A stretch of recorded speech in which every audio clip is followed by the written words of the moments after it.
Good. How many of you are Bayesians? Maybe not yet.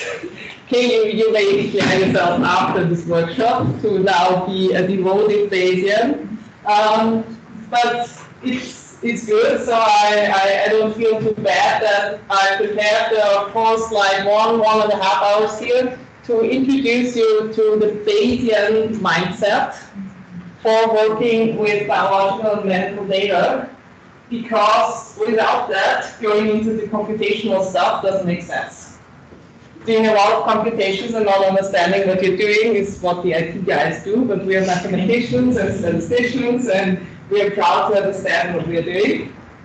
So, yeah, first thing first, I want to thank the university for being allowed to give this workshop here. And I especially want to thank the person who is responsible for really having me here, Wanda. How much I appreciate that I may stay here for the whole week and give this wonderful workshop. So let's start out probabilistic learning. It contains the word probability, and this is really what the thing is about. We're doing estimations of probabilities. We want to find probability distributions for parameters of interest, for estimators of interest, and not just obtain point estimator, which is a big difference to what we are usually used to from maximum likelihood estimation. The usual things done in statistical estimation. So probabilistic models intend to transform information from numbers to whole distributions. Therefore, the models we're working with also will be different from the models we are used to from the deterministic setting. It's not just when you put something in, you will get exactly this output. This is what physicists expect. So when you do Newtonian physics, you expect if I know the math and I know the acceleration and I know the force that is working here. But that's not our setting here. We're working, and when you're all working with health and biological data, you know that this data is not like physics data. We do not have these clean scenarios where when you put this in, you will always get exactly that out. So there's also always a variety of possible outcomes, so it makes it more reasonable for us to understand why learning the whole distribution of possible outcomes based on not just one single value that can go in there, but also a whole distribution of possible outcomes might be relevant or might be a reasonable way of looking into the learning about this data.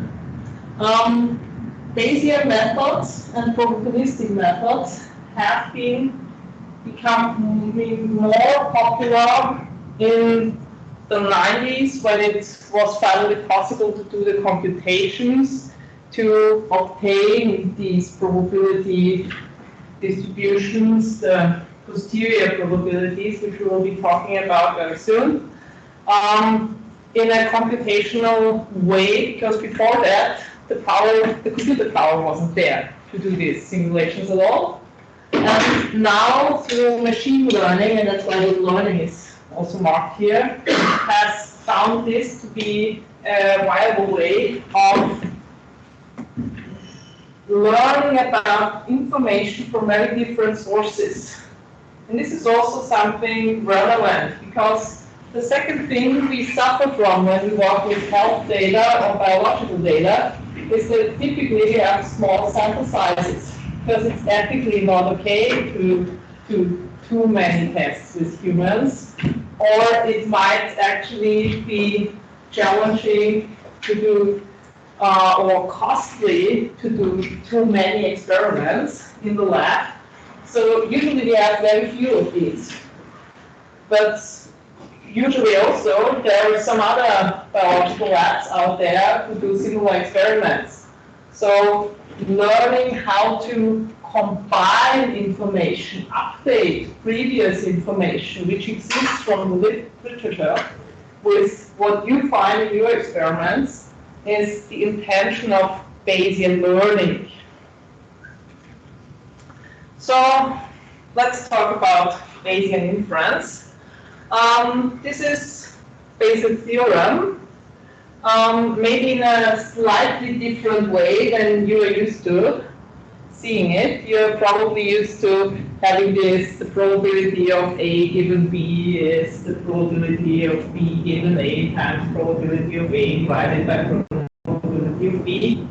That's the version everyone knows. This is the, oh, what did I do?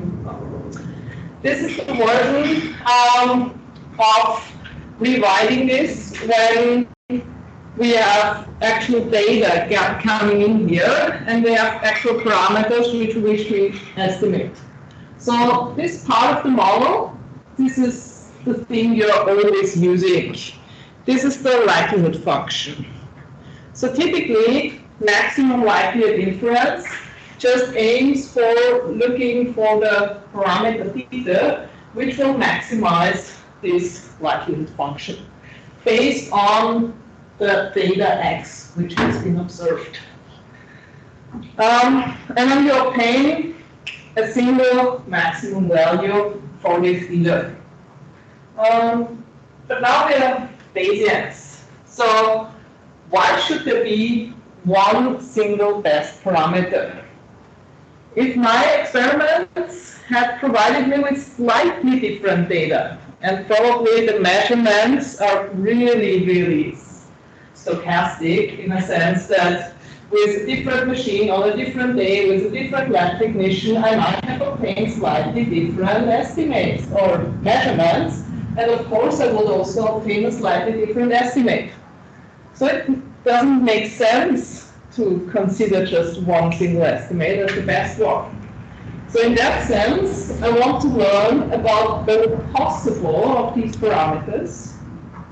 How likely, how probable is it, based on the data I have observed, that this is the underlying parameter for my distribution, for my model?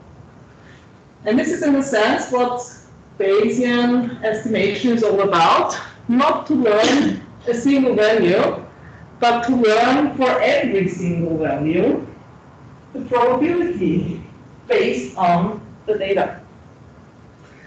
And for this, we need to enlarge this model. We just can't work only with the likelihood. So now we have also this part where we need some information, some probability distribution for this parameter theta. And this is called prior distribution. This is a crucial part of Bayesian modeling because here we introduce information, additional information, which does not depend on the data and our measurements into our models. This is where the previous experiments from literature may come in, where you want, as in a medical study, to include what has already been published in previous studies for the same disease, for the same drug used here as a treatment, where you want to include the knowledge, because you're not starting without any knowledge about that thing. So why pretend that you don't know it? So prior distributions are the part which makes Bayesian estimation so-called subjective inference, as opposed to objective inference, which is only based on the likelihood and only based on the part with the data, with the measurements you make. The part down here, this really scary looking integral here, is the marginal distribution part. This is mainly a constant because we're integrating out the parameter of interest anyways. And this thing is only helps us to assure that what's coming out here will be a probability distribution, meaning that the area under the curve will be 1. So this is just a scaling factor. We don't care about this for interpretation. So the main parts are the likelihood and, in addition, prior distribution. So the likelihood introduces our observations into the model. It gives them weights based on the model, and it provides a certain structure for our model. The prior distribution includes information only about our parameter of interest or our estimate of interest. So in a normal distribution setting, we observe data which comes from a normal distribution, and the parameter of interest might be the mean. So what we are also providing prior information about is where the mean of this data might lie. We will look into this briefly, or very soon, in more detail, what this would then mean for estimation. So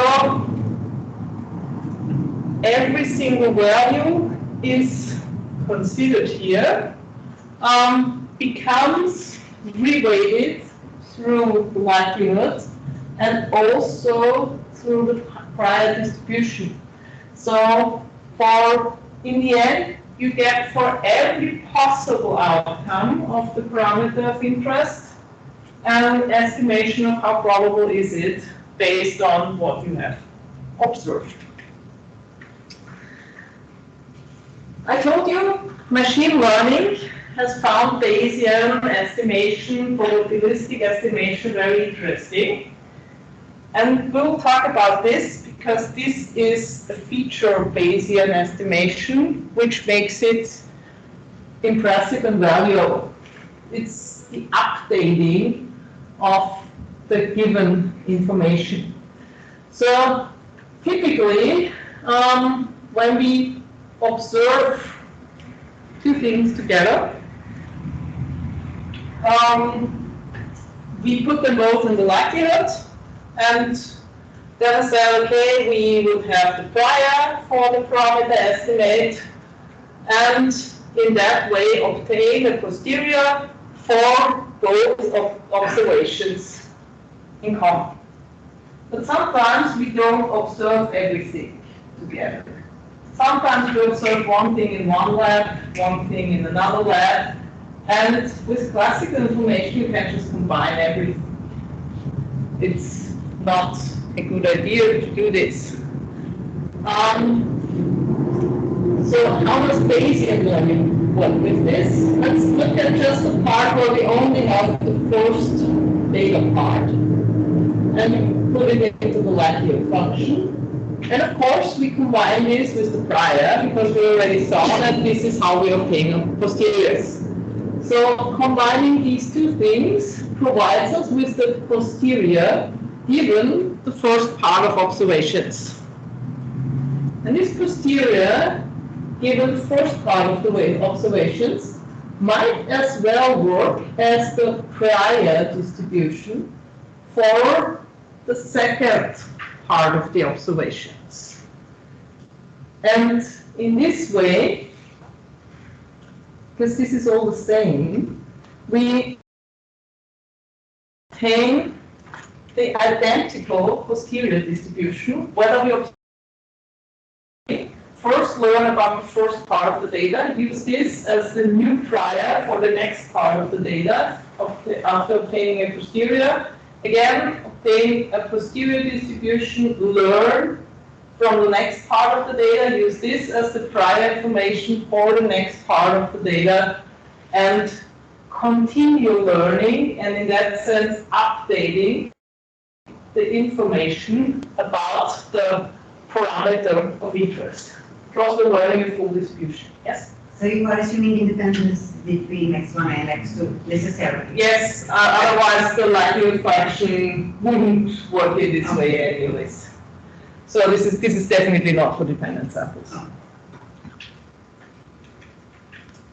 So just to give you a visual impression of what this means, typically we want prior information to be like highly dispersed in a sense that at the beginning we know very little. So there's many options which still have a rather high probability. As soon as we start observing something, we move away from where we previously a priori thought that something is happening towards the information. And with the next part, we move again towards the direction of the information. And in each step, this dispersion gets smaller and smaller, because the more we learn, the more precisely we can obtain our distribution. So in that sense, even if we always have a full distribution, it centers more and more around the actual value, and our precision gets larger and larger with every updating step. So in that sense, asymptotically, the prior becomes irrelevant with infinitely many observations, because then these infinitely many observations sooner or later outweigh whatever information you introduce through the prior. But for every finite sample, the Bayesian estimator, posterior estimator, is always biased compared to the maximum likelihood estimator, because we always introduce through the prior, and the prior meaning, for example, a part which is not coming from the data and which is creating a slight bias for the estimation. So while the maximum likelihood estimator is the best unbiased one, the Bayesian estimator is the best biased one. And the prior is automatically producing this bias, which is introduced here, and asymptotically, it doesn't matter when the sample size goes to infinity. So why is it good to do this? We're modeling everything with probabilities, and we're staying within this probability framework.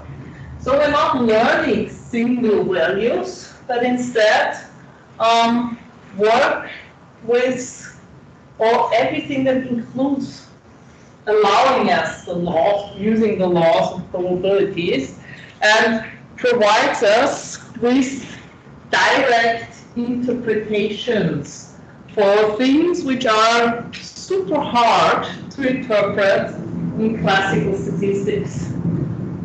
So some of the things which are super hard to understand or interpret in classical statistics are p-values.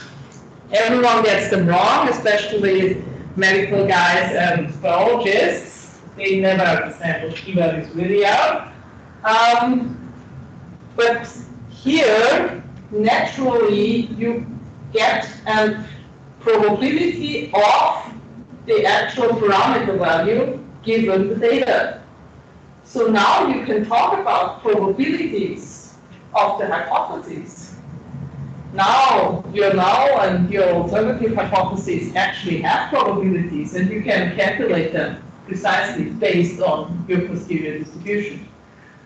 Now you can really, for every interval, provide the posterior probability of all the values in there, that they are reasonable estimators for the parameter of interest for our model. So in this way, we get straightforward interpretations for things which are super hard to work around what they really are, and super hard for practitioners who are not statisticians to understand what they really are. So what it also does, and this is what makes it especially relevant for the health and biology field, is that we can include prior scientific information, especially when we only have very few observations. Possibly too few observations to obtain a reasonably precise estimate without adding additional information. Watch out, only prior information which is really relevant information and actually about the same type of thing is information which should be included. So, in that sense, it's cool. So why isn't everyone doing this?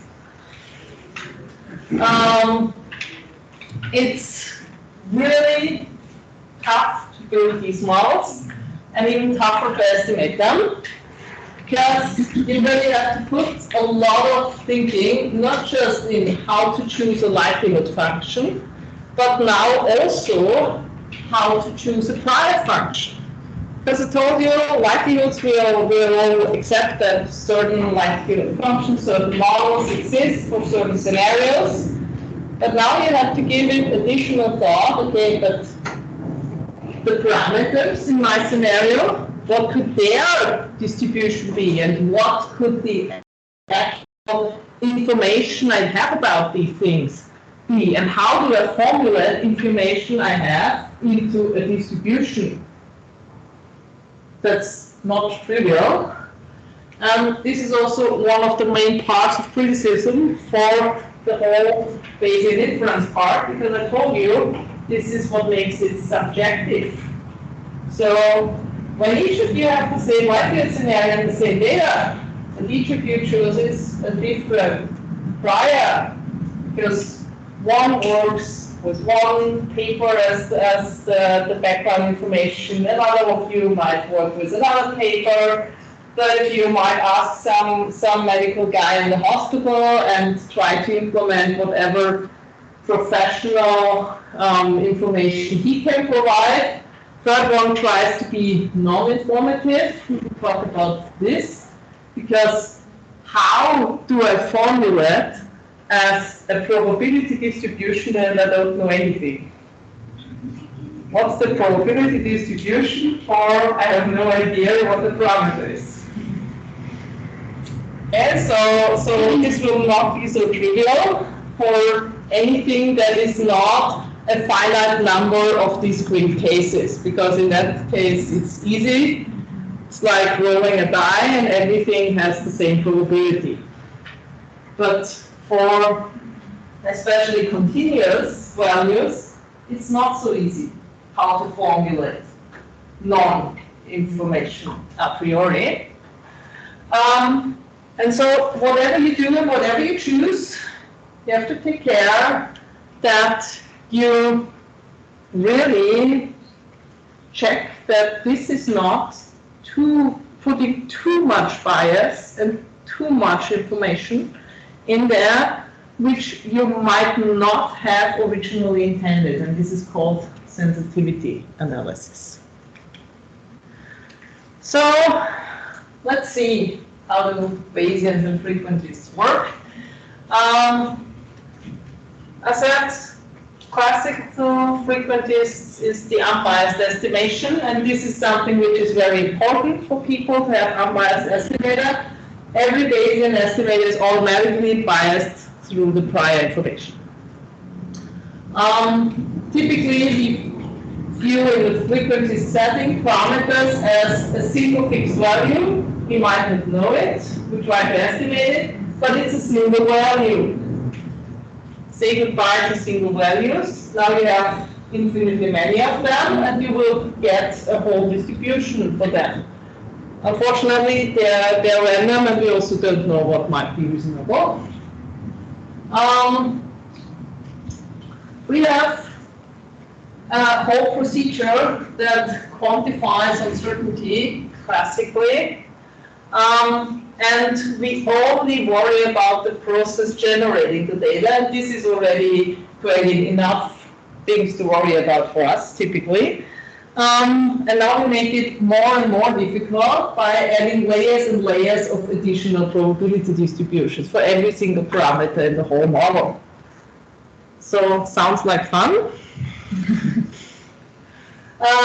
Yeah, so classically, and this is really important, all the probability statements are only about the data.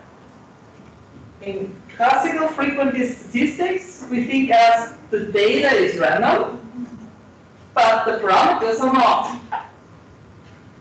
And now everything becomes random. Yes, in this sense, everything is a random effect, because every single model parameter is not fixed to a single value, but we randomly have something which might be more or less reasonable, but we are paying for every single possible value of every single model parameter, the whole distribution. In that sense, they all become random now, not just the input data. And while classically we work with unconditional probabilities, now everything becomes conditional. So, yeah, we have a whole shift of paradigm from being objective or only based on the data and observations to becoming subjective. What I have not told you about, but what you will start to feel tomorrow very intensely, is this Bayesian inference, when you can't do the closed form calculation of the posteriors anymore. It becomes computationally really intense, much more intense typically than the classical frequentist inference. And this has been one of the limiting factors for Bayesian inference for a long time. But to see where the advantages are and to get a good idea when the advantages outweigh the disadvantage of having to pay these computational costs, that's what you're here for today or tomorrow. Good. So we will think a little bit about distributions and what kind of scenarios we will apply them to, because we will talk a lot about how to combine reasonable likelihoods with reasonable prior distributions and how those will fit together.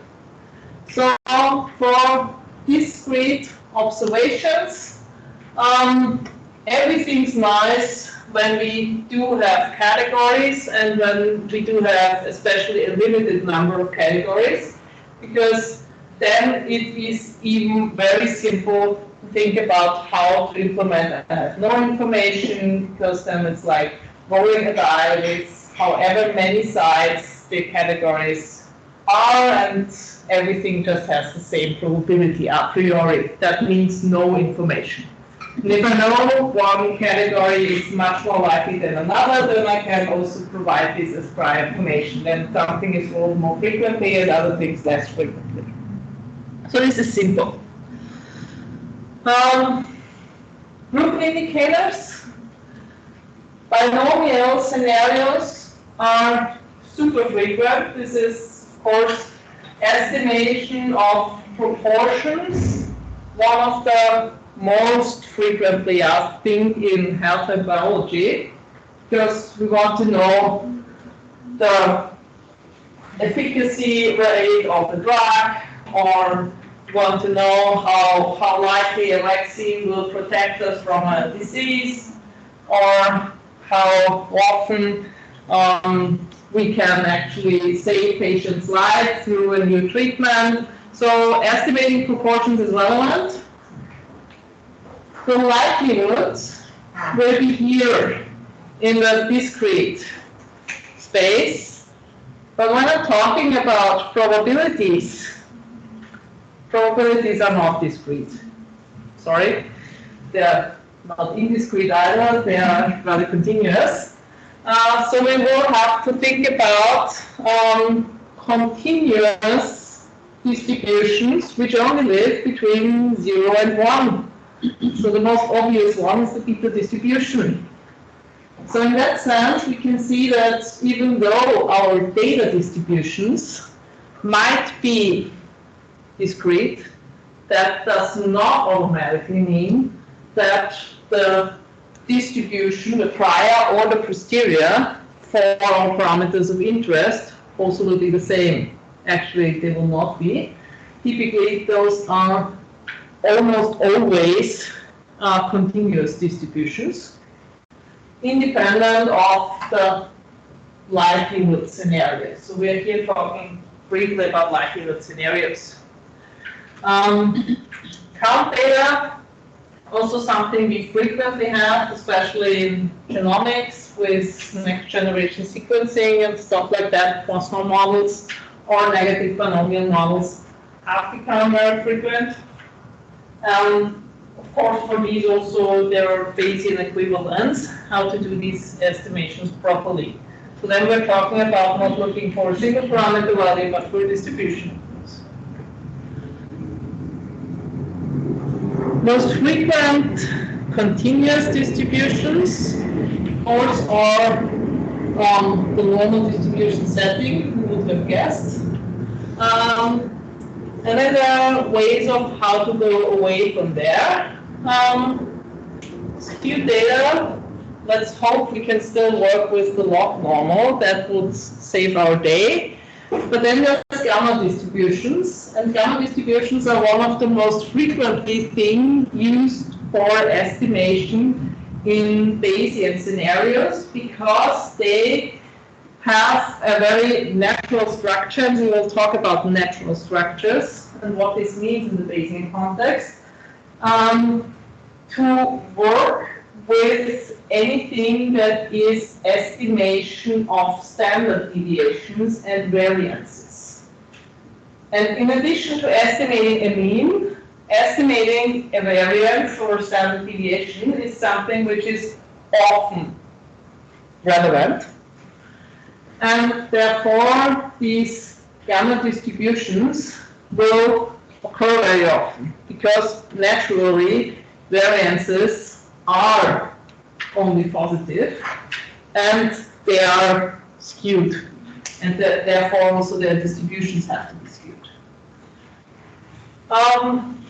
For the bounded data we have the beta distributions. We already thought about proportions being the very relevant part when we look into this. And what will also happen to us often will be students' t distributions, because there's a natural way of, in a hierarchical sense, enlarging a Gaussian model to become students' t.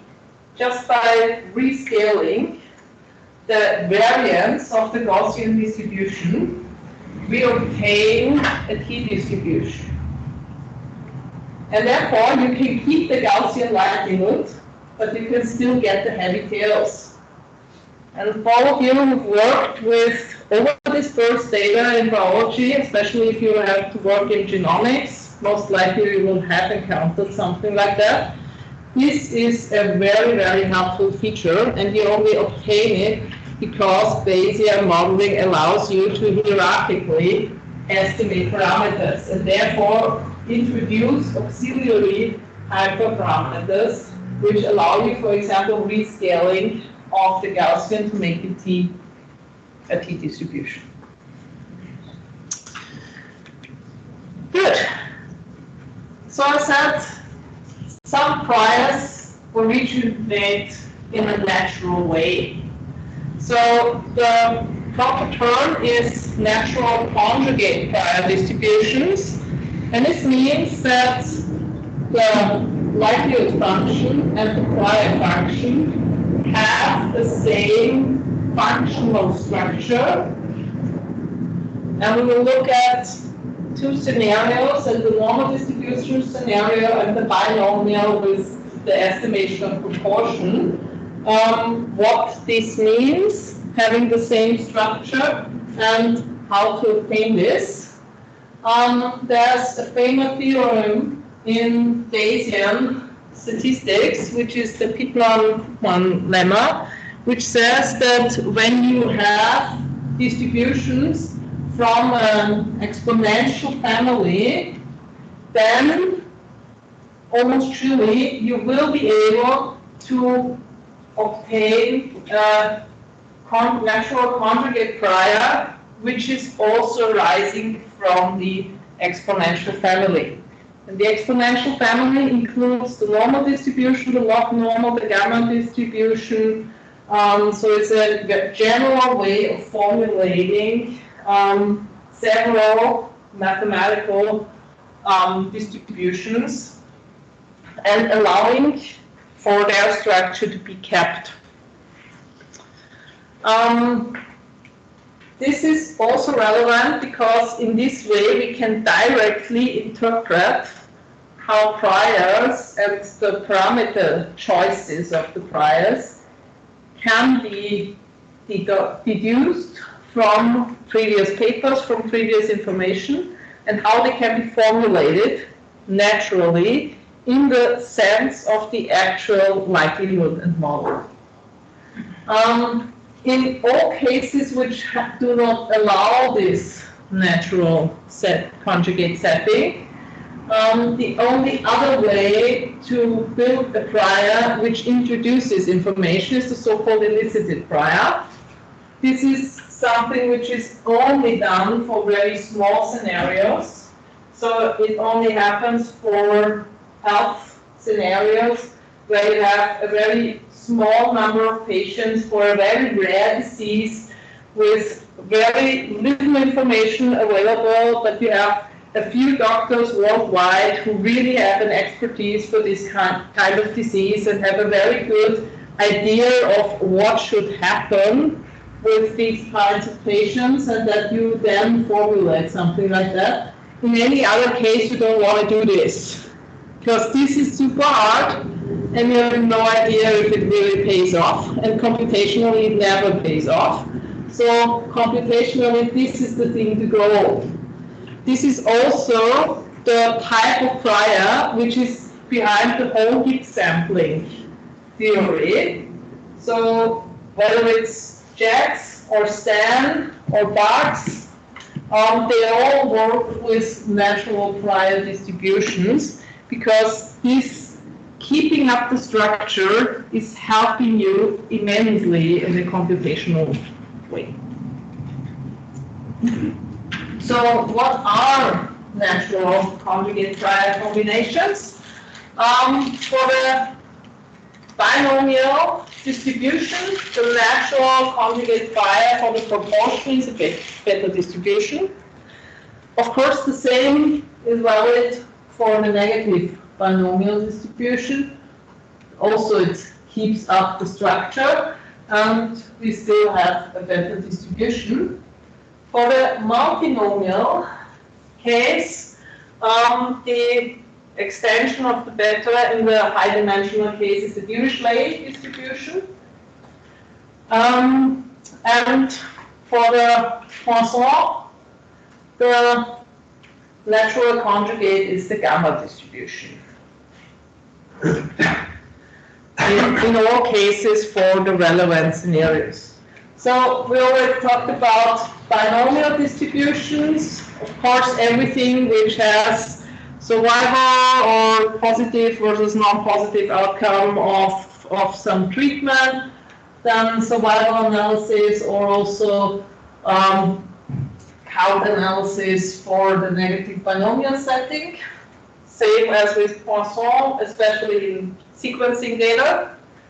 The multinomial distribution has a very specific application in Bayesian modeling, which might not be obvious at the first sight, and this is mixture modeling. Because every mixture distribution is based on falling into one of several categories with a certain underlying probability of falling into this or another category, or this or another subpart of different likelihood. And therefore, this Dirichlet distribution originates whenever there are mixture settings in a Bayesian sense, and especially for mixture modeling, Bayesian modeling is really, really good because it has this direct interpretability and it has a direct conjugate setting, which makes it computationally feasible to do this kind of estimation. So an application of that could be pharmacologically when you have drugs that work synergically and you have to make up a dosage of these mixtures? For example, because when you're in actual healthcare observing patients, then most likely you will not just have one drug prescribed by medical doctors, but typically different ones, and therefore when you have this information in addition, you would like to use it for some underlying clustering, for some underlying mixture modeling. And in that sense, assume that you have a likelihood which is not just one single distribution, but one for each type of drug. And when you see that some of them combine anyway to a single kernel, this information will also come out here, because then there are two of them which you cannot really discern and which will always fall together, whereas the other one will still survive separately and you get a good estimation.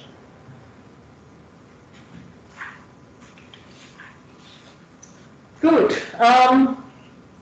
So discrete data, and then there's the continuous data scenarios. One of the most relevant ones is, of course, everything that's built on normal distributions. And the good news is that for the normal distribution of the data, also the mean of the normal has a conjugate normal distribution. So in this sense, it's consistent with the theory which we know from asymptotics and frequency statistics. And as I said, the variance is an inverse gamma distribution, which is the reason why, because inverse gamma is not so nice to use, Bayesian statistics typically not uses variances, but so-called precisions. I'm not sure if you're familiar with the term precision from statistics. It means the inverse of the variance. And this precision has a gamma distribution, and therefore we will very often use the precision and word precision instead of the normal variance. Exponential distributions, of course, for anything that's, again, survival analysis. Since the exponential is a special gamma distribution, the gamma distributions stay within the family, so also their conjugate prior is again a gamma distribution. So we see that with these natural conjugate scenarios, we cover already a lot, which is good, because otherwise this wouldn't be able to work very frequently. Now let's talk about non-informativeness. This is the tough stuff in Bayesian statistics, because it's not even clear what introducing no information precisely means mathematically. So there are different ways of interpreting this. First way was by Jeffreys, one famous Bayesian statistician. He introduced the Jeffreys prior based on the following idea. If I would transform my data, and I have no information about the original data, I also should not have any information about the transformed data. That makes sense. So if I have, let's say, a uniform distribution, and then I do some transformation of this, then after the transformation, for example, taking the square root or the logarithm, I will not have a uniform distribution anymore for the transformed data. So I introduced information into the model just by transforming the data, which is crazy. Because if I didn't know anything about the original values, I don't know anything about the logarithms either. So he said, okay, let's therefore say a prior distribution is non-informative if under any diffeomorphism we still obtain this non-informativeness. And in order for this, it's based on Fisher information and defined in a specific way based on the determinant of the Fisher information matrix.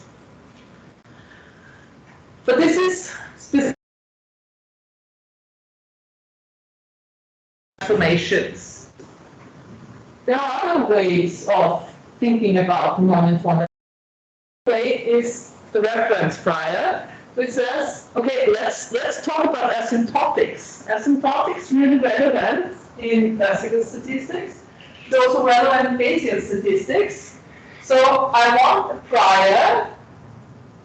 I want to define a prior in such a way that I will cover with this prior the classical maximum likelihood scenario. What is the setting of the prior I would have to choose to obtain the maximum likelihood estimator as the Bayesian estimator? So that was the idea of reference priors. How are they asymptotically linked to maximum likelihood estimators? And then there's maximum entropy priors based on the idea of entropy measuring uncertainty. So we want maximum entropy, we want the maximum prior uncertainty about the parameter of interest. Why? Because we don't know anything about it. So creating the maximum uncertainty about that thing will cover the case that I don't know anything. All these are completely different, and many of these are not natural conjugate. So what to do? Because computationally, doing something like this before you even start the analysis is not the way to go. So there's not a notion in between non-informativeness and conjugate settings, and that is uninformativeness. And something uninformative means that we choose in a natural conjugate prior setting, so in a computationally feasible setting, the parameters in such a way that they become rather uninformative, that I still have something which does not introduce too much bias, and we will look into what this means, wrong direction, with the actual example now. So to do something really, really simple, we look at body sizes. And I just looked this up on Wikipedia, and it said, okay, 175 centimeters is the mean of body size of humans, and the standard deviation is something like 40 centimeters. So, okay, then we have a basic scenario. And this is the information we have prior to obtaining any data.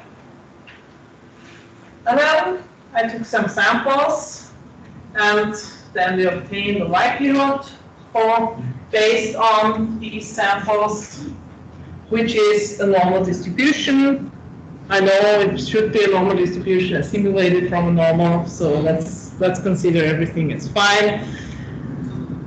So what does this mean for us?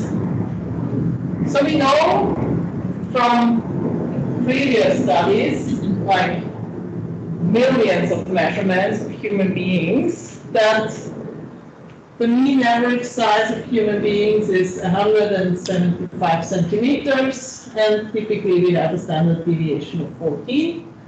And therefore, we would obtain a prior distribution, which is normal, for what? For the mean of these things, in such a way.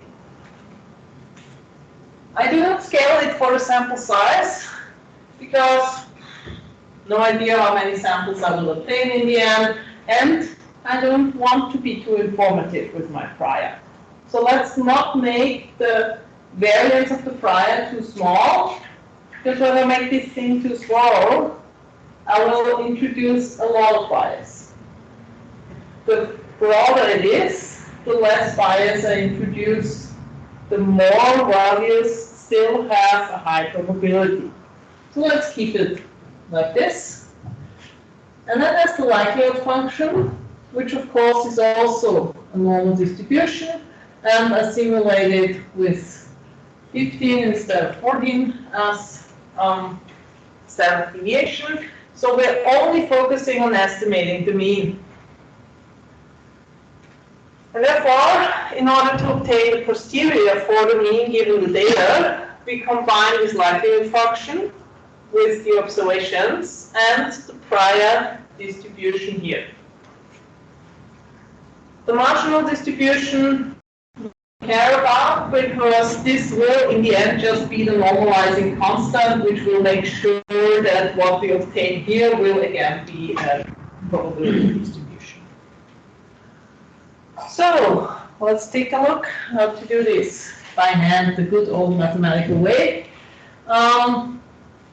So we have the part which comes from the likelihood, and we have the part which comes from the prior. And when going through these formulas, step by step, going through these square terms, we see that in the end, we obtain a part here, which is the scaling of mu squared. And this is basically what will then be, again, the precision of the posterior. And then we have the part which relates to the mean of these things. So in the end, we obtain a normal distribution because we keep the structure. Normal mean has a normal conjugate prior, which is a normal, and then also the posterior will be a normal distribution. This is what natural conjugate means. The likelihood and the prior have the same structure, and in that way I can combine them easily and obtain from the same type of distribution only the estimates of the proper parameters. I kept everything that's related to the likelihood in blue and everything that's related to the prior in red. Why? To show you the bias of the Bayes estimator. If we would just divide the sum of the xi by n, and 1 over 15 squared divided by 1 over 15 squared will cancel out anyways, then the blue part would be the maximum likelihood estimator, the arithmetic mean. But here we introduce an additional part. This is the mean of the prior, and it's scaled by the prior variance. And also the variance of the observation is rescaled slightly by the variance of the prior which we introduced. So in this sense, I told you that the Bayes estimator is always biased, because as long as we have a finite number of observations here, of course, this will still have some weight. The more we have here in the blue part, the less relevant the red part will get.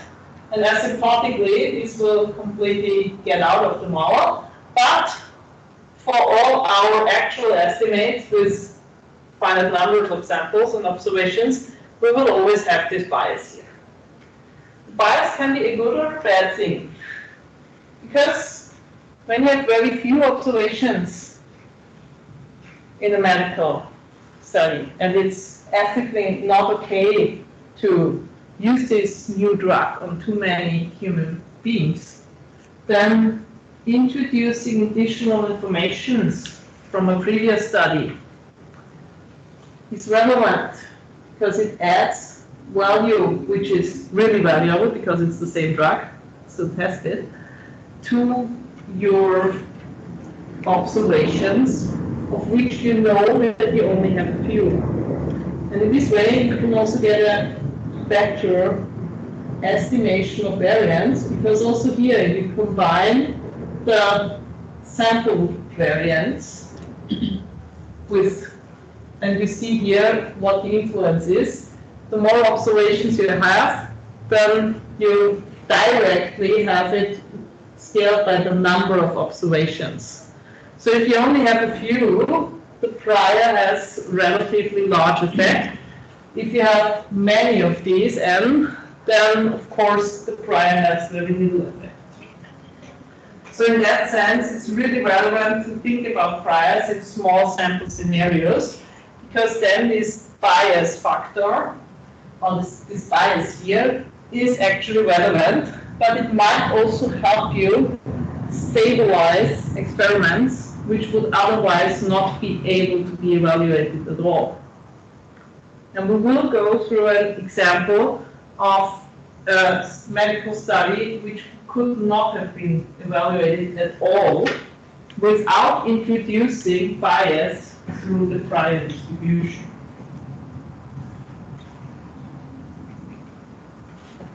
Okay, so in that sense, these blue and red parts are relevant. The red prior part is the bias part. The blue part is what you already have from the maximum likelihood scenario. Good. To visualize this, red, a priori, we have very little information because I didn't scale the prior distribution for the mean to get precise based on the number of observations. And automatically, it learns based on data. And it shifts from the prior mean to the green posterior mean. And because the blue and the green line overlap so well that you could not see the difference between the maximum likelihood and the posterior mean, I just put here the numbers so that you see they are slightly different.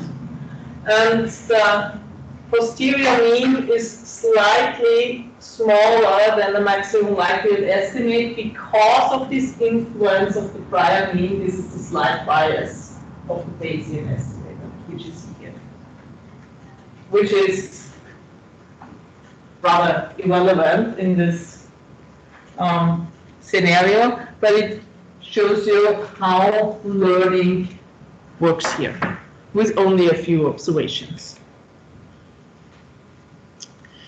Good.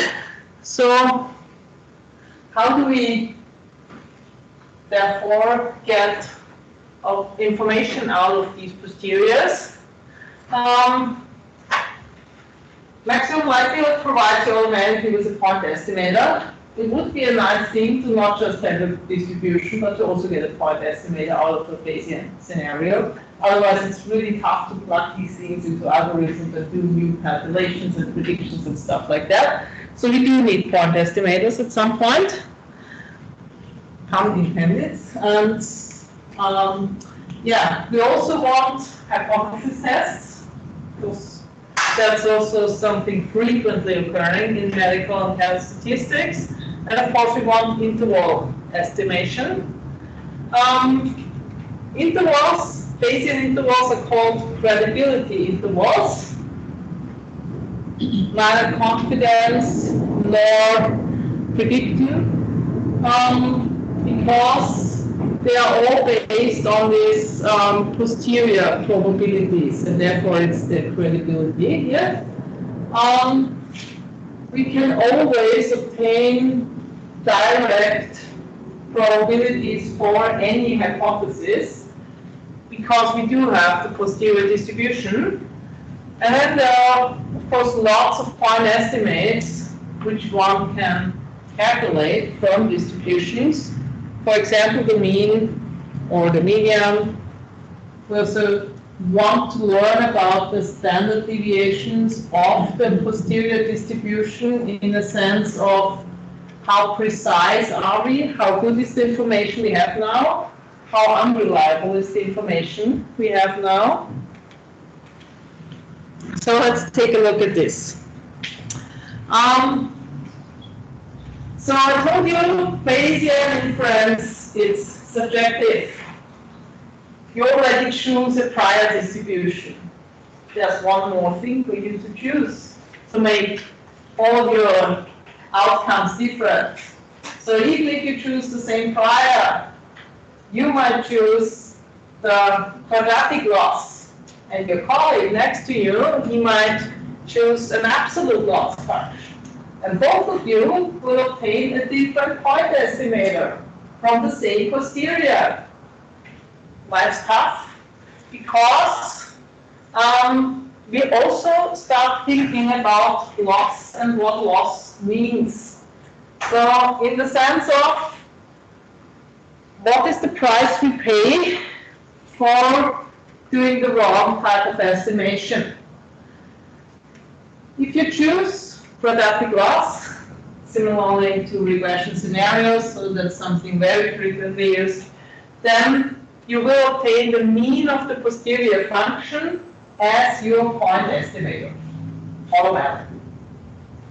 If instead you want absolute loss, because this might be more robust, and then you have distributions which are not normal distributions, but gamma distributions or some widely dispersed beta distribution, then taking a quadratic loss might not be the smart thing to do. So we rethink that and might want an absolute loss. Then we obtain the posterior median. And then there's 0-1 loss, and this is the type of loss which is connected to hypothesis testing. It means when I obtain the right value, I lose nothing, 0. For every other value, I always lose the same amount, 1. So in that sense, I always obtain the mode of the posterior distribution as my point estimator. All three of them, when it's not a normal distribution, are not identical. So thinking about what loss means and how to choose a point estimator, but also what classical point estimators mean. Because now I get an idea that behind every chosen point estimator, there's actually an idea of a loss working with something more or less robust, for example. Provides you with an additional tool for looking at your inference. And then there's interval estimation, HPDIs, highest posterior density intervals. These things are the intervals with the shortest possible interval length given a certain probability coverage. Because I now have a problem. I have the whole probability distribution. And there's infinitely many intervals which do have the same coverage. And it's not clear how to choose the actual upper and lower bound for an interval unless I add an additional definition, and this is having the shortest possible one.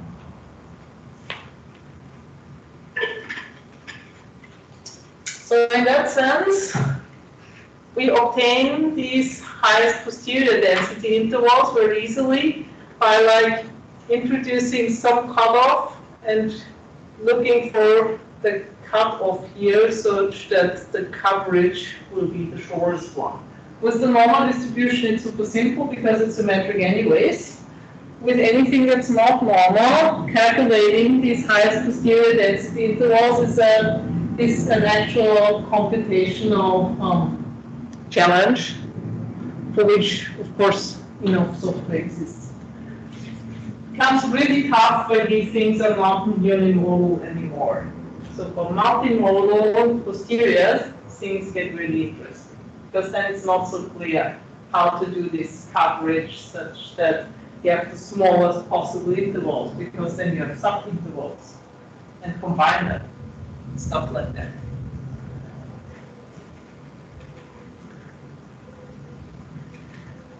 Good. Now, that's mainly the code for recreating the sample. So let's look into medical testing scenarios. So in order to get a drug accepted in the US, you have to go to the FDA and you have to do phase 1, phase 2 trials, which are already working in patients, human patients.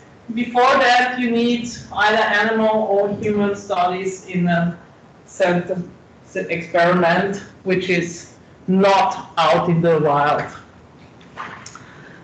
So the FDA at some point decided a few years ago that when you do phase 1, phase 2 trials, you have to do this through a Bayesian analysis. You're not allowed to do frequentist analysis anymore for this. Why? Because it saves sample size. Through introducing information, previous information from the original lab study and continuing to learn from phase 1 to phase 2, you need less patients to obtain the same precision of the results. Less patients means it's ethically better because you're risking less human lives for whatever it is. And therefore we will go through the binomial scenario now and how this is actually done. Oh. Good. So we have in the phase 1 test N1 patients, and therefore the number of patients having a positive outcome follow a binomial distribution based on, of course, the number of patients we had and this underlying parameter theta, which is the drug efficacy rate, probability that we do obtain a positive outcome. In this sense, we have this type of likelihood function. This is just a binomial rewritten. And this structure here is the structure of the binomial, and this structure here is the structure of the beta distribution. So here you see again what keeping the structure for the natural conjugate actually means. It means that you do keep up with the same combination variance of the parameters. Here, even better than before, we can see what the values of this alpha and beta from the prior distribution will mean, because it's theta to the power of yi, and it's 1 minus theta to the power of n1 minus yi. So it's the number of patients with a positive outcome and the number of patients who did not have a positive outcome. And therefore, whatever is up here will be the number of patients who had a positive outcome a priori. either in the pre-study in the lab or in some other study which already observed the similar drug over there. And similarly, what is up here is the number of patients who have not had positive outcome. And again, this is what happens for the number of patients in the previous study. So, when going into phase 1 trial, let's assume that previously in the lab we at least had 50 patients or 50 lab rats or whatever. And out of these, 30 had a positive outcome, 20 didn't. And we want to rewrite this. That's the likelihood actually. So we observed in the first phase 50 patients. We have 30 with positive outcome, 20 who did not. Now the question is how to go to a prior scenario and then obtain the posterior. So obtaining the posterior is simple because we see we just add up the exponents. Therefore, alpha plus the yi and beta plus the n1 minus y1. And then the question is, okay, if I actually don't know anything, I would be naive and say 50-50. That's I have no idea in the first phase. Or it was more or less 50-50 probability. How to introduce this when you have no idea? Well, you could say, let's look at 10 previous patients as opposed to the 50 which I have now. And 5 versus 5 had either a positive effect or no desired effect. And we combine this. The 30 guys who had this positive effect in the actual trial with the 5 guys from the prior. And again, the 20 guys who had no desired effect with the 5 from the prior, and will obtain this type of posterior. But 50-50 could also mean 50-50. So, having had 50 patients before, and 50 patients without any desired effect would now get us better distribution with 80 and 70. The second one is much more informative than the first one, even though both are 50% scenarios, 50-50. But here I have 100 virtual previous patients or actual previous patients as opposed to 50 of my actual sample or study versus before I had only 10 versus 50. So the influence of 100 versus 50 will of course be much higher than the influence of 10 versus 50. Makes sense. How we would expect these things to work. Therefore, this is the information, or this is the scenario where the prior information outweighs the likelihood. Prior has more weight than the likelihood itself. Because I have only 50 observations which go into the likelihood function, but 100 guys which go into the prior. So I have twice as much information a priori as I have for my actual scenario, from my actual observations. In that sense, I am working in a conservative scenario. I don't trust my own data so much, but I trust the previous data quite a lot.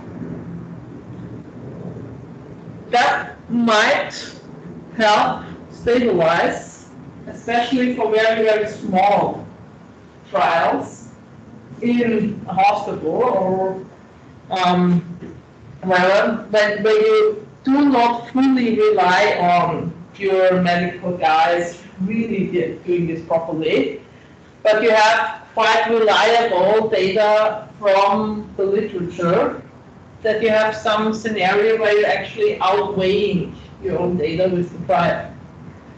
I really want to show you the effect of this.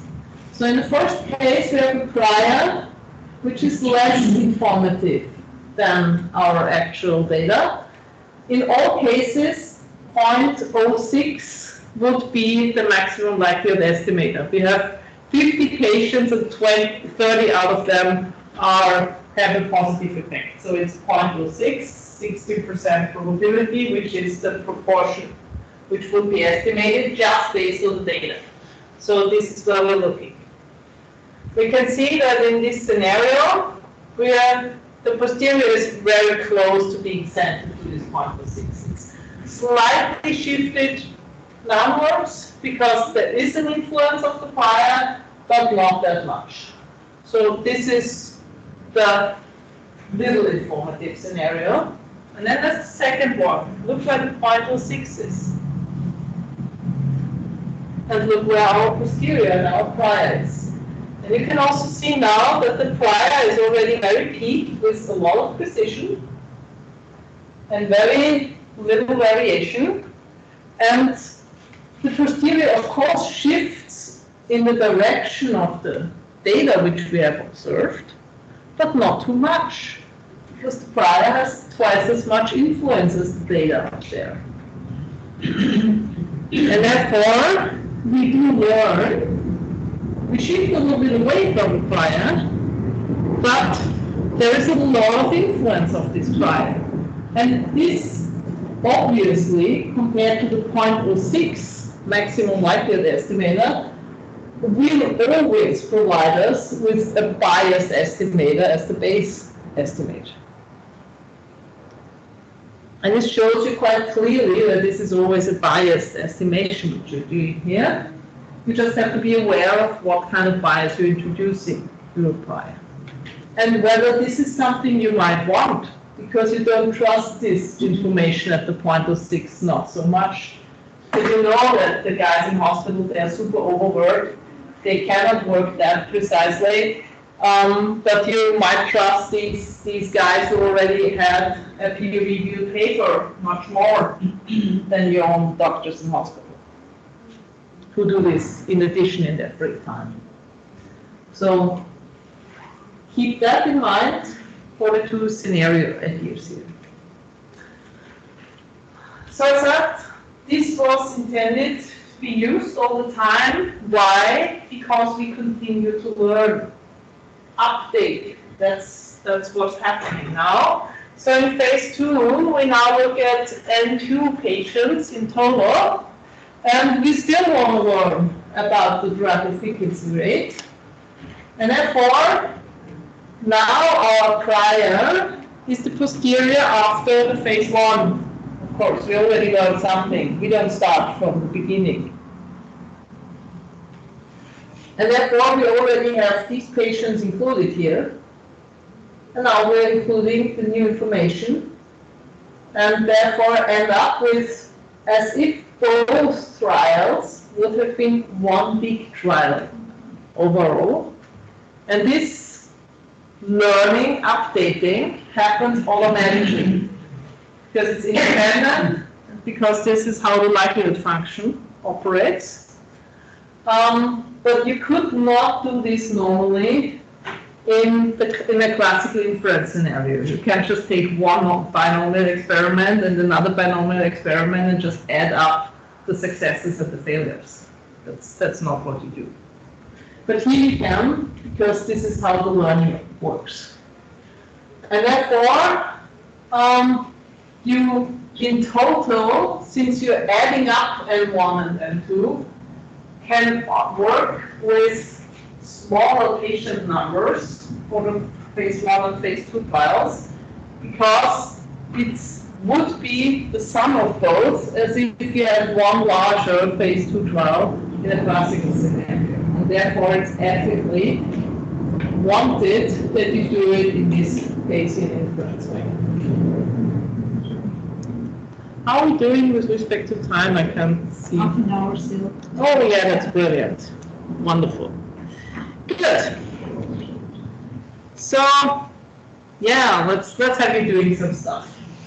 The good news is I don't just have exercises for you, I also have the solutions for you, but I really want you to think about these things first.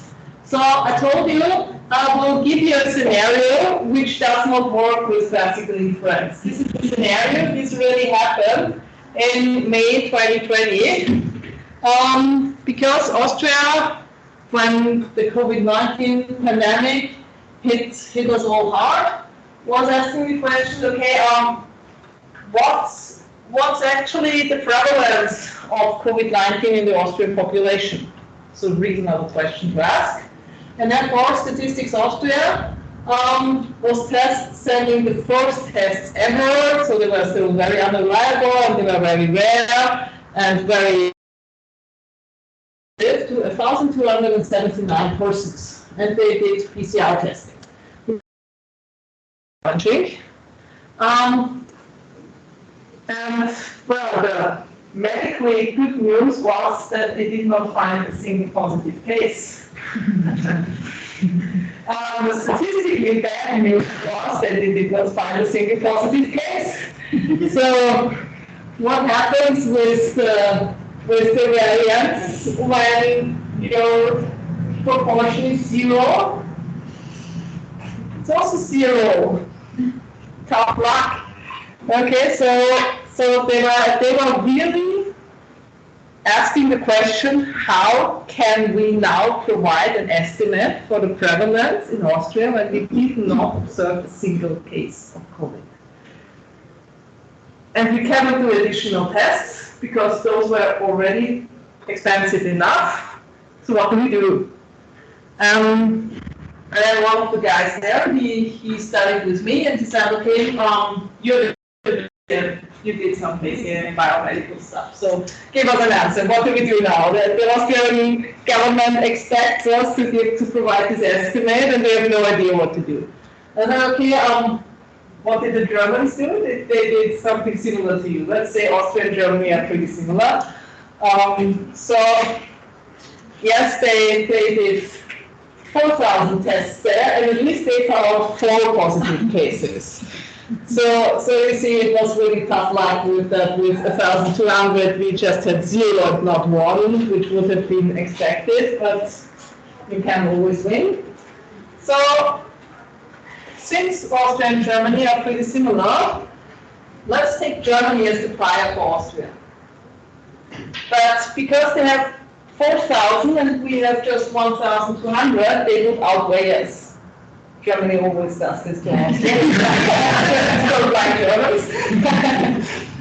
So we want to downweight the Germans a little bit, the dream of all Austrians, and therefore we just took a tenth of this information here to give it less weight, because what you saw here, but basically you add up these numbers, the prior and the actual observation numbers you have here. The tricky thing for this analysis is just that this is 0. So if you have 0 here, you're just losing automatically. But as soon as you introduce the prior some value for this A, which is not 0, and this is the bias of the Bayesian estimator. But in this case, the bias is what saves the analysis. By introducing the bias, it only becomes possible to now obtain an outcome here. So now I want you to look a little bit into this. Try it out yourself, since this is a workshop and you're not just listening all the time, like a lecture, it feels to be. Try it out. You also have some codes already available for helping you through this. And I'd like to guide you through this after giving you like five minutes or so for thinking about these things yourself.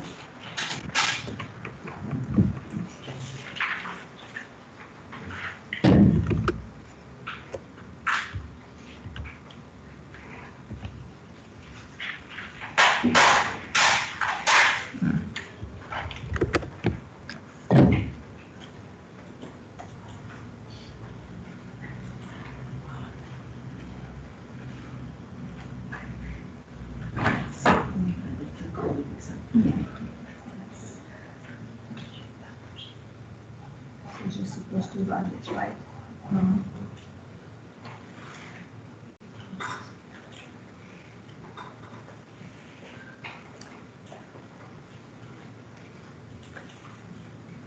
Yeah, so we also find some codes already on the GitHub. You can run directly.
Hey, you good or you want a few more minutes?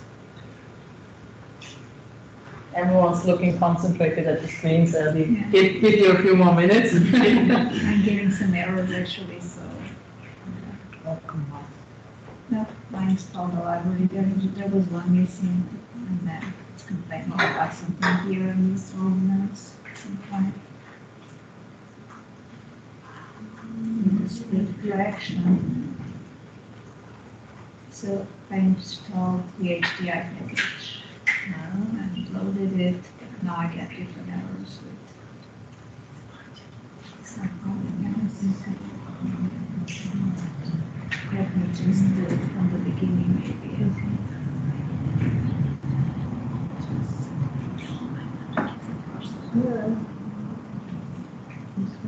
This one, so now, oh, it's the last posterior actually. It's called HDI. And then like, but maybe this is just me.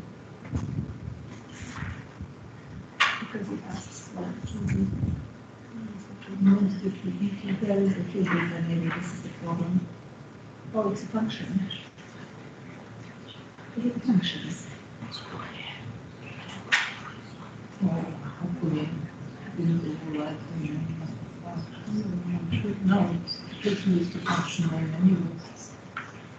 Yeah. Quantile, Based yes, on the quantile, yes. The distribution is Yeah. different. Okay, so let me see if the input is high. Shift 1, shift 2, yes. H1.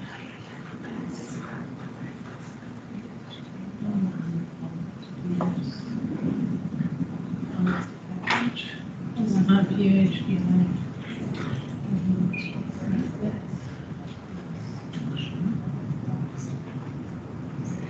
We call it shape 1, shape 2, maybe we call it something else. Maybe it's going to be HTML, possibly the packages for this is Which HTML? yeah, it's on all this Right. I don't know if anybody else has a problem.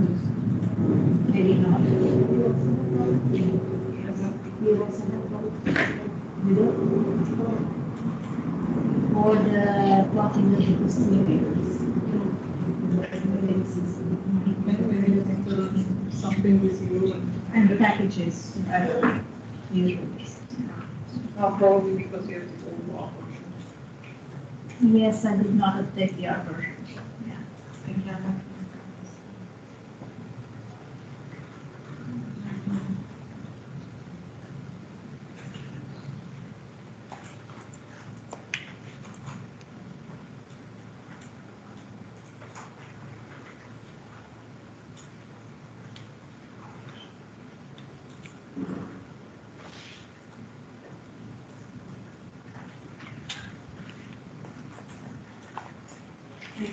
I could not download the Ajax for some reasons. When I tried here, I downloaded the check.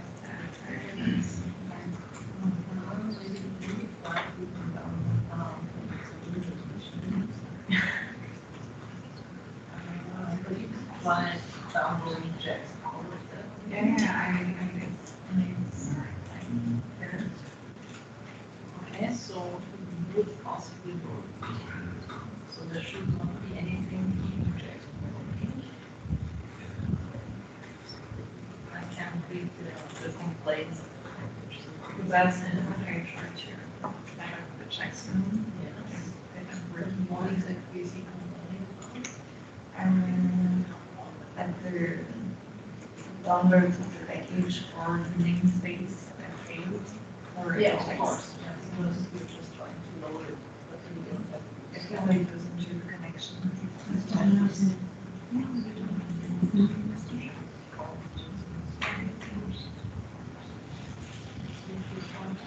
It's worked, but then all the loading function is on that.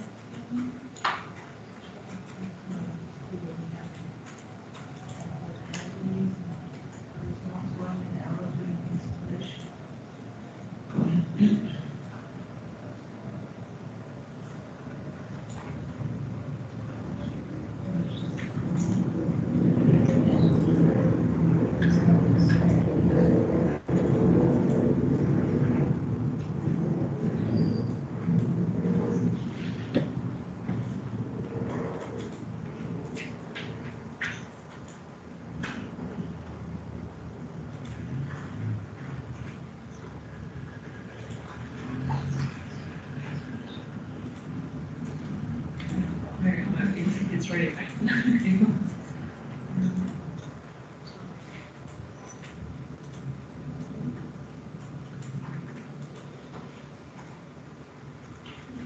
We haven't done this in a while. Maybe that explains. So, yeah, let's update all the packages, just to be safe, because it's Windows, best to Windows. Okay. And then if it's still not working, we will not the expert for like starting Windows. But we only have one single example object, so if it's that running, it's okay. As that works. Perfect. Okay, folks. So to get us all back and focus, so with the German scenario, we ended up with some people prior, which was centered somewhere close to the 1 in 1,000 probability as the actual mode for this better distribution, which was plausible. And to give you an idea of how influential the prior versus the posterior is, this is the combination of the two. Since Austria had 0 observations, of course, this peak is shifted more towards the 0 end. And in this sense, likely underestimating what is happening here. But unlike the proportion estimator of the classical scenario, which would just be 0.0, now we do have a way of getting out of this 0 and having a whole posterior distribution where we can obtain our actual estimates. And in that sense, get estimates for mean, mode, and median. And now here we have a scenario where thinking about the loss function becomes relevant. Because before, with the normal distribution, the mode, the median, and the mean are the same value anyways. But even though these numbers are super small, you have to keep in mind that you will multiply this number with the 8-point-something million of the Austrian population to get an estimate of how many people are actually infected. So it plays a role whether you're at 0.002382 or 63, and therefore thinking about, do I want the mode, which is the smallest of all these, shifted most downward? Do I want the median, the absolute loss, or do I want the mean, the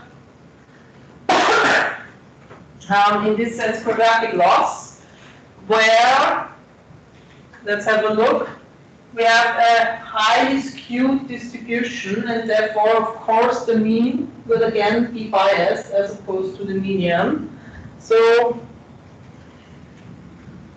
taking the median in that case, which is in between the mode, which is probably underestimating everything, and the mean, which is affected by this skewness to the right side, taking an L1 loss or choosing an L1 loss will result in a median estimate based on this posterior distribution for current median number of people infected. And also this was the actual confidence interval, in the sense the 95% highest posterior density interval. You can see 10 to the power of -7. We multiply with 10 to the power of -8 because there are a few million inhabitants in Austria. So it ended up with, there's probably about 40 people as the lower end, to something pretty large. So this high uncertainty was pretty obvious. The media was not happy about this confidence interval, but it was published in this way because this was the only way at all to obtain some kind of interval estimator for cases. Again, showing you what this means in this case. This is a super non-symmetric confidence interval, because in this one end we have this very steep end of the distribution, and in this way we have this very heavy tail, bless you. So here almost all the 5% get lost on the upper end, just very little here at the lower one, which is also what we saw here.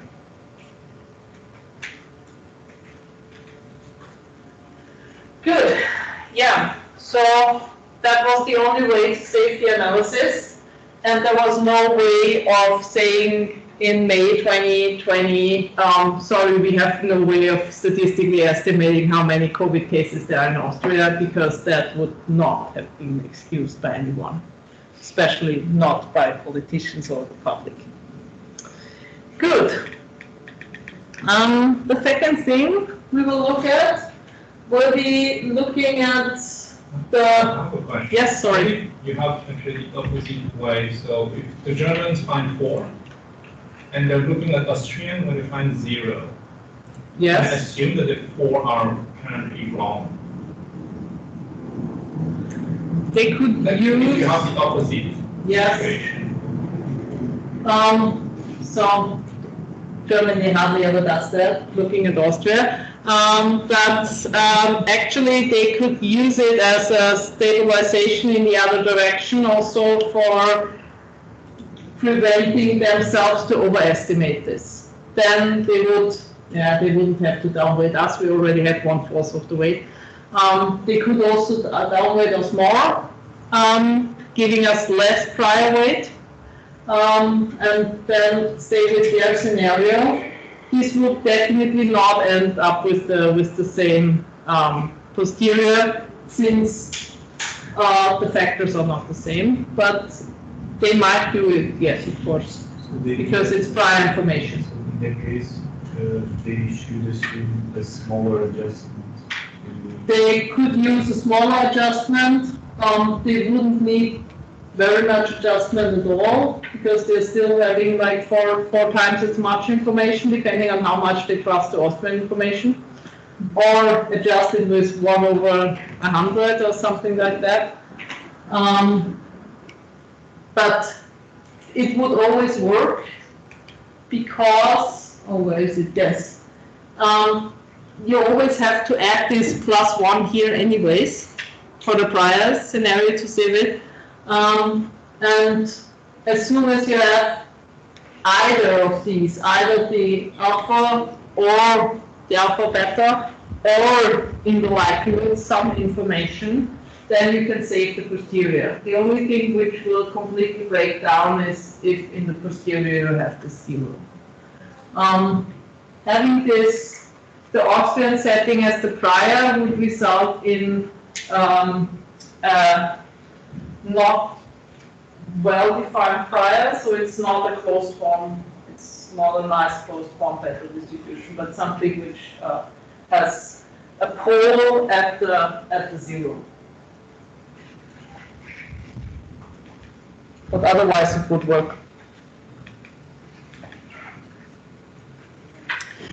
Good. So we also want to look at regression, because regression is something we frequently do. And therefore we look at the regression scenario.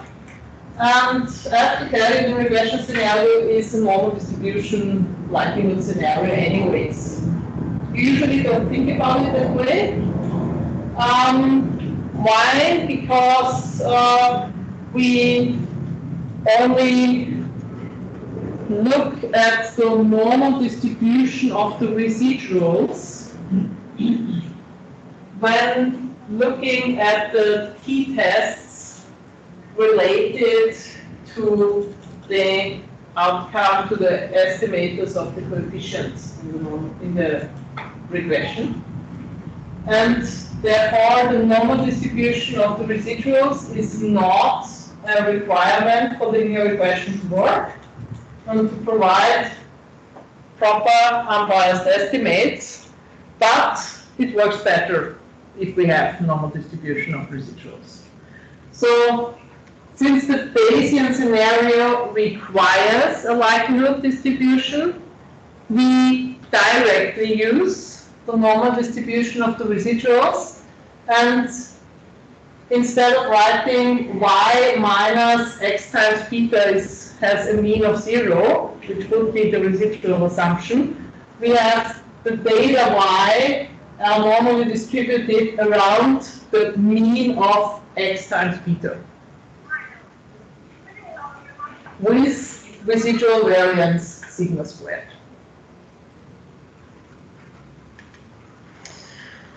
So, in that sense, we are now in this full normal gamma scenario. Therefore, since x, the data, is known anyways, and therefore fixed for the Bayesian analysis, beta is one of the parameters which we want to estimate here. And beta, we just take it univariately here to keep things simpler for the calculations, follows a normal distribution. Why? Because we said the natural conjugate scenario is the mean of a normal, again, has a normal distribution.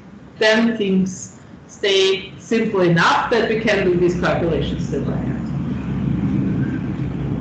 Similarly, for the variance of the residuals, we would need an inverse gamma.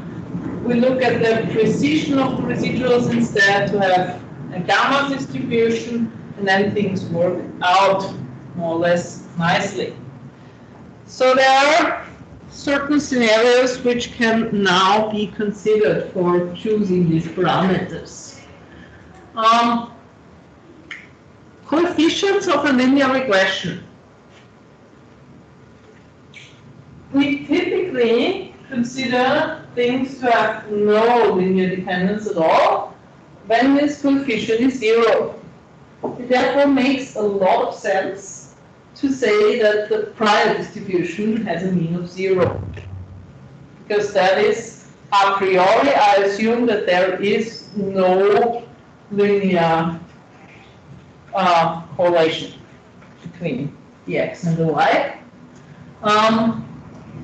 And then this s squared here plays a crucial role. Because when I leave this as something of very small variance, then I basically force the regression model to rather not find linear dependence. When I keep this variation large, I let it learn automatically whether there is linear dependence or not. So we know from some other scenarios that enforcing something to be sparse to rather be 0 might be valuable in certain scenarios, especially or specifically this might be something like shrinkage or lasso. So if you choose this variance here for the estimator of the coefficients in a smart way, and for the Bayesian lasso, you do not fix it to a single value, but you also have this one again as a parameter, which is not known, which therefore is random, and which therefore gets a prior.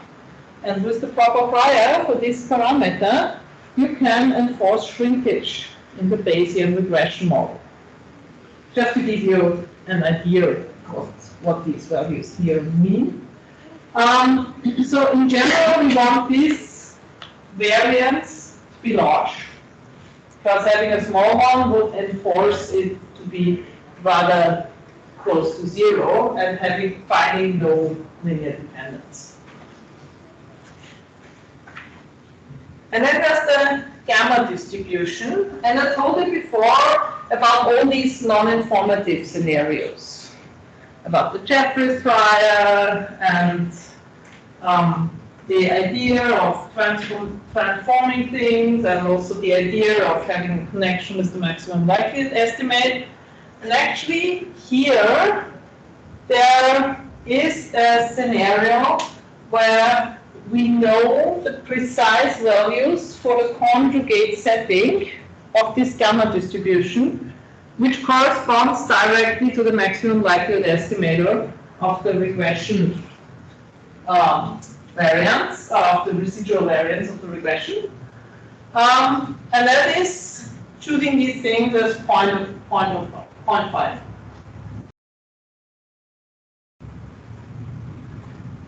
With 1/2 as alpha and beta obtain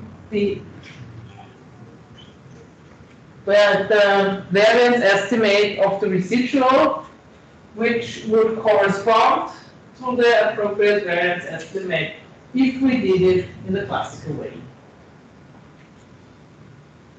And in this sense, it is uninformative.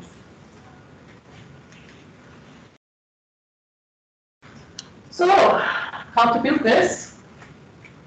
These things look super tough. But in the end, we again end up with a normal distribution scenario. Now we see that this is basically what we do know classically from the regression scenario, because this here is the covariance scaled by the variance of the data. And then again, there's the bias term, and the bias term is what I introduce through my prior. Similarly here, scaling this with the variance, the scaled variance, and only here the bias again becomes the prior precision of the coefficient.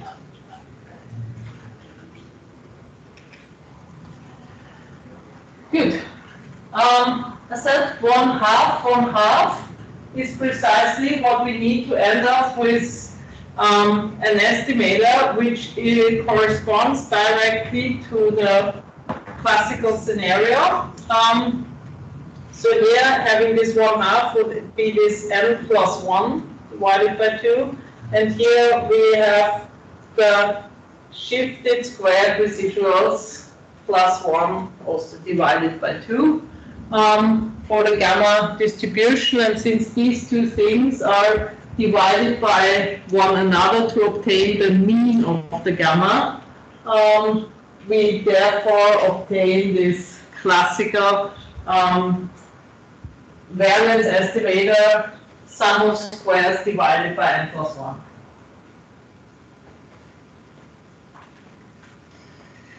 Good. Yeah.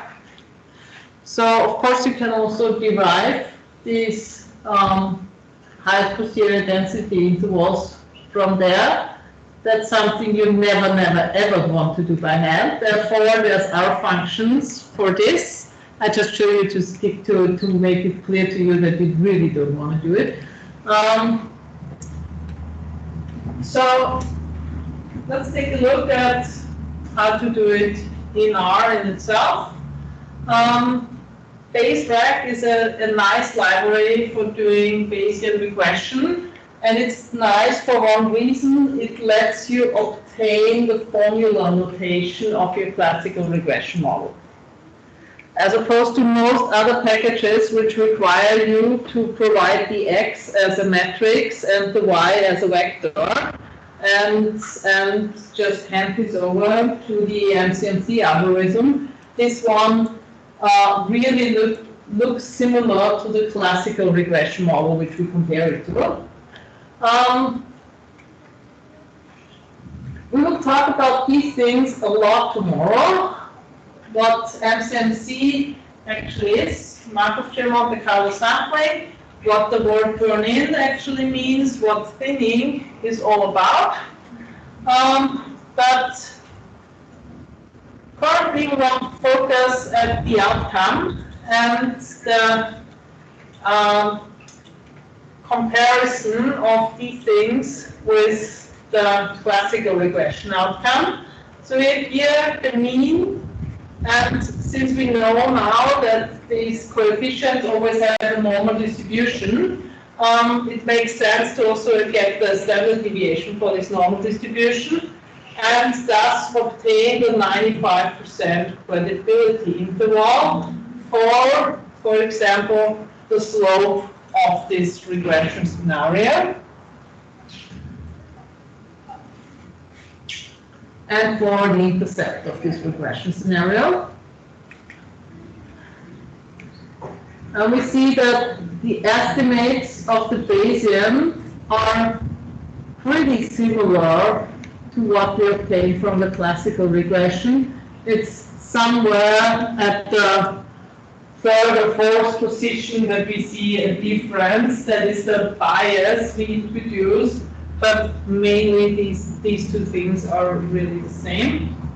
Also, the estimate, so the lines which we obtained from here are pretty much similar. So